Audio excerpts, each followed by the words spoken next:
नमस्कार मित्रांनो, मी पी जीमध्ये राहते.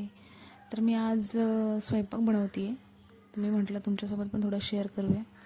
भाकर बनवली आहे, भाजी बनवते आहे, शिमला मिरची हे सगळं दिसतंय तुम्हाला. काय काय घेतलं आहे मी: मिरची, लसूण, टमाटर. तेल तापायला ठेवलं आणि त्यामध्ये जिरे टाकले. जिरं आणि लसूण सोबतच टाकायचे आणि मिरची. त्याला चांगल्या प्रकारे थोडंसं भाजून घ्यायचं, म्हणजे लाल होईपर्यंत. एकदा की ते लाल झालं की मग बाकीच्या गोष्टींची चव जरा आपल्याला जरा चांगली लागते.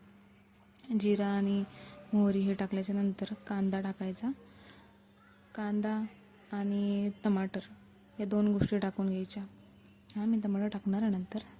आता सध्या कांदा टाकते, कारण की एका हातामध्ये मोबाईल पकडायचा आणि दुसऱ्या हाताने टाकायचं जरा डिफिकल्ट जातं ना, त्यामुळे. मिरची टाकली आहे, शिमला मिरची टाकली आहे, टमाटर टाकले. आता त्याला मीठ टाकल्याच्या नंतर यांना लवकर शिजण्यासाठी मदत होते जरा, म्हणून आपण मीठ टाकूया आणि याला थोडंसं झाकण ठेवून शिजण्यासाठी ठेवायचं. एक 5 मिनटं ठेवल्याच्या नंतर त्याला ऑटोमॅटिक तेल सुटतं आणि कांदा, टमाटर आणि शिमला मिरची सोबतच चांगले शिजले जातात. शिमला मिरची चांगली शिजल्याच्या नंतर त्याच्यावरतून थोडंसं दही टाकल्याच्या नंतर आपल्याला अशा प्रकारची ग्रेव्ही मिळते, जी की मी मस्त ज्वारीच्या भाकरीला तूप लावून खाते आता.